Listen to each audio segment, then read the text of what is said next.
कि प्रधानमंत्री ने जो हैदराबाद का बड़ा फेमस भाषण के तौर पर हम बोलेंगे उसको, हैदराबाद का भाषण में जो बात कही है वो इस चुनाव जो प्रदेशों में चुनाव हुए उसके 6 दिन के बाद प्रधानमंत्री ने अपने हैदराबाद के भाषण में ये कह दिया सब बातों को। अब सवाल ये पैदा होता है कि आप प्रधानमंत्री देश को बता रहे हैं कि चुनाव चल रहा था तो मैं आपसे वोट मांग रहा था और वोट मांगते वक्त मैं आपके नहीं कह सका कि चुनाव के बाद हम पेट्रोल, डीजल और एविएशन फ्यूल पर उसकी कीमत बढ़ाने वाले हैं। तो प्रधानमंत्री ने अब ये कह रहे हैं कि ये देशभक्ति की बात कर रहे हैं कि देशभक्त वो है जो इन सब चीज़ों को बर्दाश्त करे। तो मैं उसको ये कहता हूं कि ये भारत की जनता के लिए एक इनवॉइस आने वाला है और वो इनवॉइस ये रहेगा कि पेट्रोल, डीजल और एविएशन फ्यूल पे बढ़त होगी, बहुत उसकी कीमत बढ़ेगी। मेरा सवाल बीजेपी से ये है कि जब चुनाव चल रहे थे तो आपको ये सब नहीं दिख रहा था और फिर पेट्रोलियम मिनिस्टर ने खुद पब्लिकली ये कह दिया कि नुकसान हो रहे हैं। तो भैया चुनाव तो जब चल रहा था आप नहीं बोले। दूसरी बात यह है कि प्रधानमंत्री के हैदराबाद के भाषण के बाद 5.5 ट्रिलियन इंडियन मार्केट से वाइप आउट हो गया और सबसे ज्यादा इसकी तकलीफ हुई है एसबीआई को, टाइटन को, एबीबी इंडिया, इंडिगो को।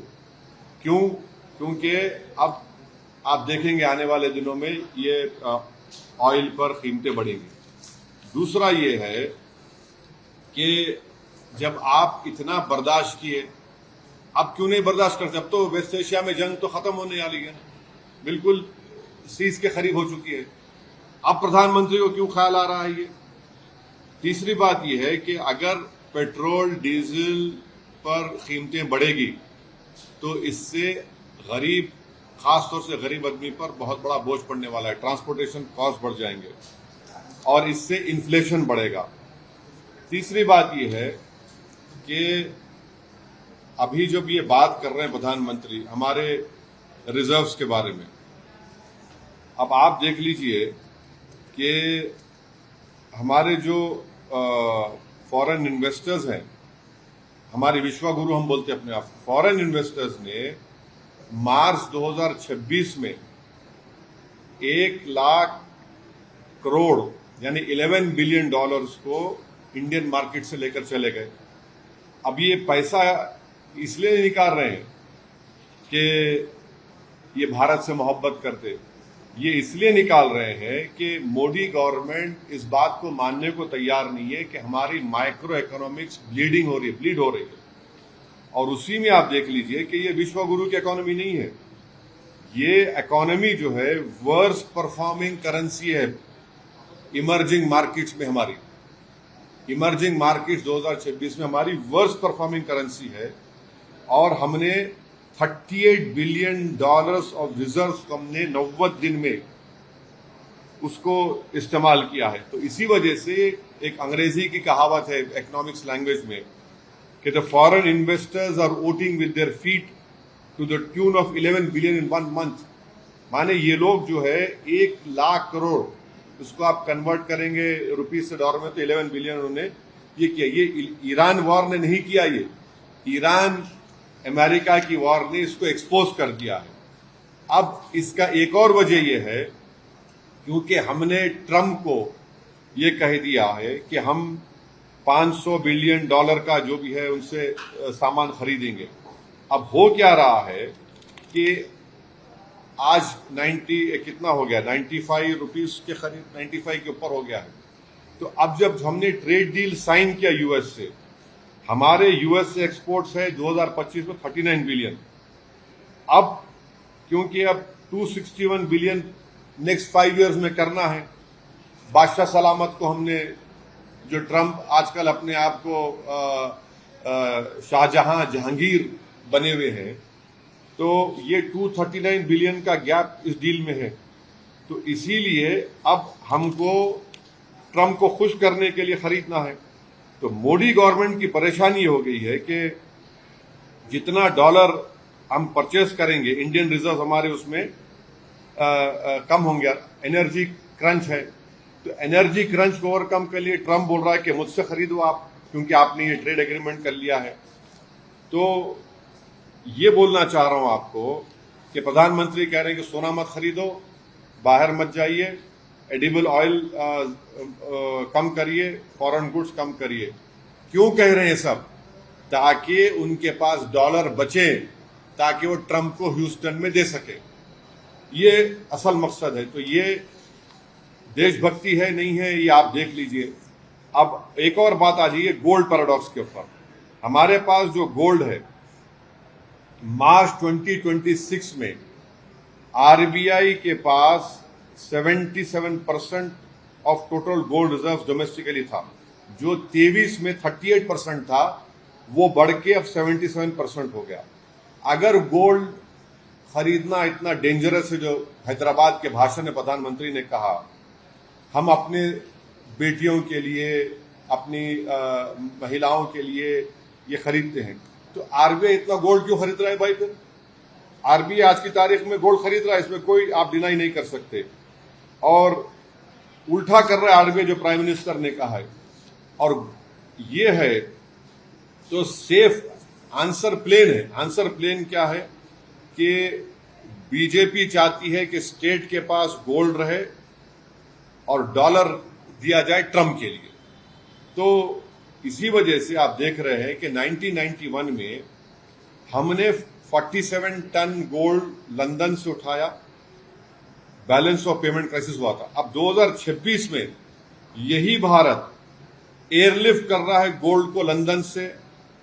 और अब ये सवाल भारत की जनता को तय करना है कि 691 बिलियन के रोबस्ट रिजर्व हमारे पास है, और हम एक बुलियन होम लाइक कंट्री इतना है, तो हमको ट्रबल क्यों हो रही है फिर? तो ये अचानक नतीजे आने के बाद प्रधानमंत्री का ये कहना, ये बड़ा ही चौंकाने वाला है। और एक बात मैं आपसे कहना चाह रहा हूं कि देश की ये बीजेपी की सरकार इस देश को छुपा रही है असल हालात और इकोनॉमी के बारे में। आप देखिए कि हम 104 ton gold Bank of England से और बैंक ऑफ इंटरनेशनल सेटलमेंट से सेकेंड हाफ ऑफ 2025 में हमने उनसे ट्रांसफर किया है। तो ये चीजें हैं। अब देश को तकलीफ उठाने का वक्त आ चुका है, देश की जनता को, और उसको प्रधानमंत्री देशभक्ति से जोड़ दे रहे हैं। ये कैसा होगा? चुनाव जब चल रहे थे तो आप सीना तान कर बोल रहे थे, आपने एक्साइज ड्यूटी को भी आपने कट कर दिया। आप चुनाव हो गए तो अब ये सब बोझ देश की जनता पे आयद होने जा रहा है। सर, एक और खबर है कि जो एसआईआर में शामिल जो अधिकारी थे पश्चिम बंगाल में, बड़े बड़े कुछ एमपी के इलेक्टोरल ऑफिसर भी हैं, उनको वेस्ट बंगाल की सरकार में की पोजीशन दिए गए हैं, लाइक सेक्रेटरी। नहीं, ये सवाल का जवाब तो बीजेपी को और बंगाल के बीजेपी के मुख्यमंत्री को बताना पड़ेगा। बड़ा ही ताज्जुब की बात है कि जो कल तक एसआईआर के इंचार्ज थे, आज वो स्टेट गवर्नमेंट में आ गए। तो इस सवाल का, आपका सवाल वाजिबी है, इसका जवाब तो बीजेपी को देना चाहिए। सर, नीट का पेपर क्या हुआ? वो कानून बनाया आपने पार्लियामेंट में, सजा दे देंगे, फुला कर देंगे, ऐसा कर देंगे। पेपर कैसा लीक हो गया भाई? और कहां गया प्रधानमंत्री का वो मन की बात? बच्चों को बोल रहे थे कि टेंशन मत लो।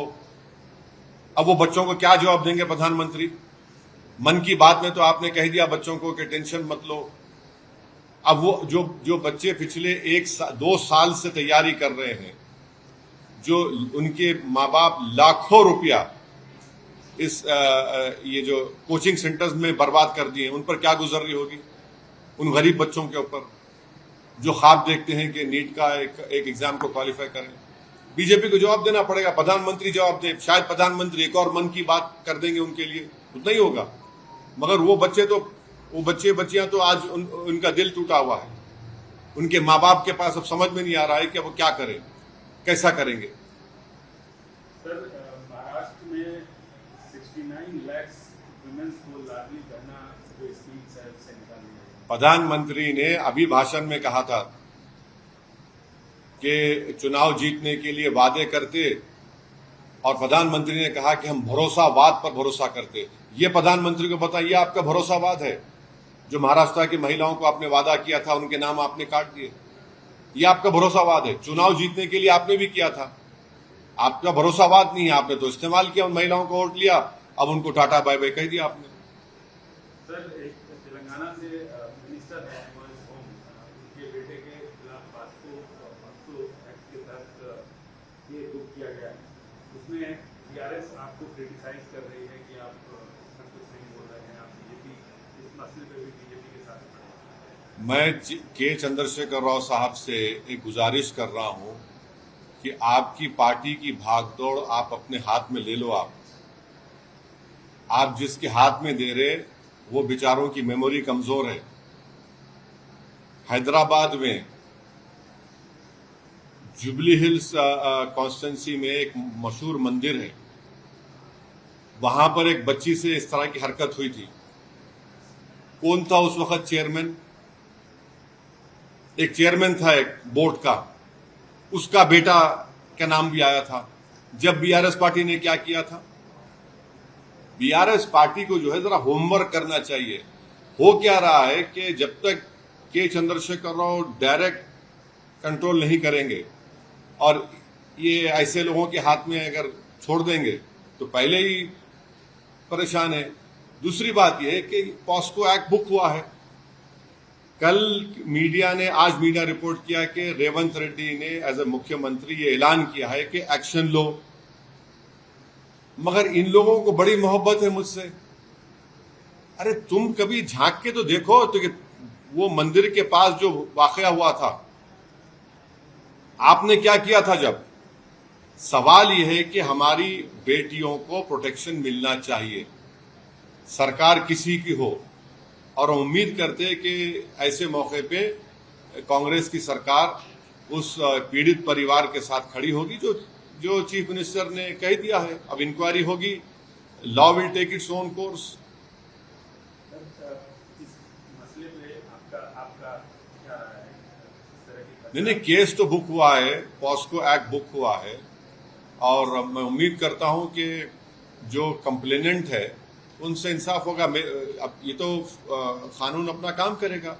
चीफ मिनिस्टर भी एश्योरेंस दिए पब्लिकली उस बात का।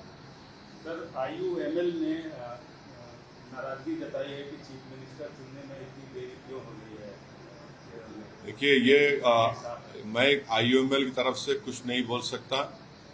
मैं उनका एक चाहने वाला हूं। मैं हमेशा उनके लिए दुआ करता था, अपनी नेक तमन्नाओं का इजहार उनके लिए करता था, और ख़ास तौर से तंगल साहब के लिए हम फिर से कह रहे हैं कि उन्होंने 22 सीटें जीती हैं, उनको मुबारकबाद। अब वो उन्होंने कोई बात कही है तो जाहिर है उस अलायंस में है, वो UDF में, उनको सोचना चाहिए इस बारे में। सर, व्हाट्स योर नहीं